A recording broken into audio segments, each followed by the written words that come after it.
How you doing, YouTube? And welcome to the first episode of Heroes Blood Gaming presents Black Ops 2 Tips and Tricks. This first episode is a basic introductory episode.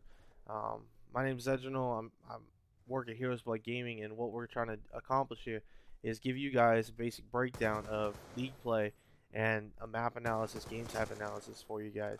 Um, so right here, I got a video playing in the background. This is me on Search and Destroy Plaza league match, actually on solo.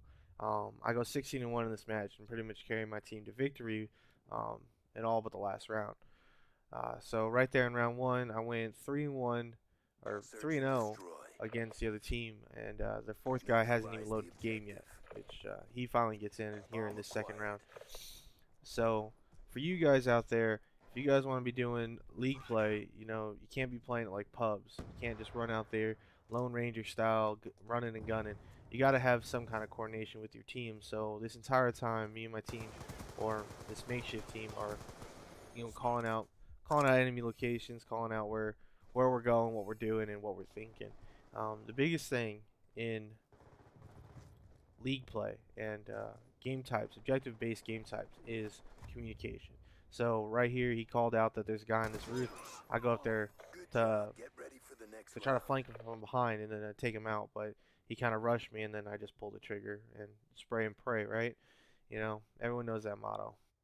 So with that, everyone knows that communication is key when it comes to playing league matches. And if you don't have a headset, I recommend that you gotta invest in one. Or, I mean, most Xboxes come with one now. So if you, I mean, in all reality, you should be able to have some form of communication with your team, and it helps exponentially. So those guys that just sit in the match and ride the way to victory, it doesn't really work that way.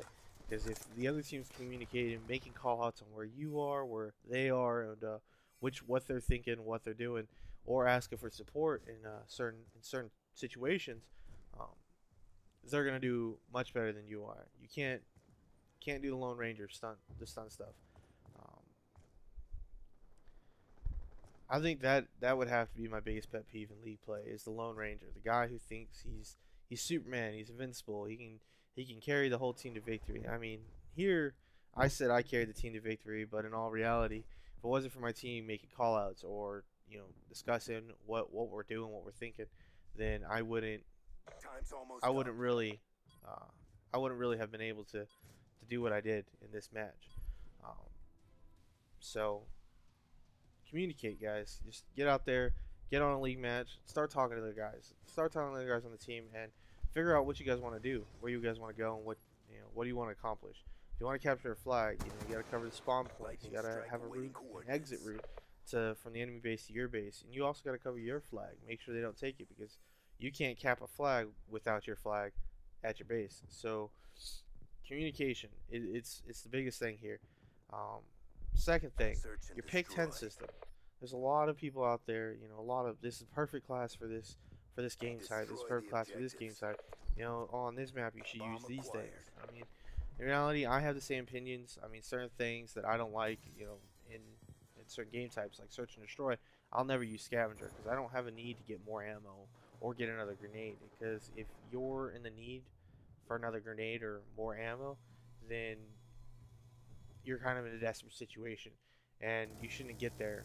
And especially search and destroy when you only have one life and the rounds are really short. I mean, they're only about a minute and a half long, so you don't need more ammo. You don't need more grenades. You just need to conserve ammo in certain situations, but to use your equipment wisely. And right here, that wasn't too smart on my part because I thought that was a teammate instead of me. So I nearly killed myself with my own Hellstorm.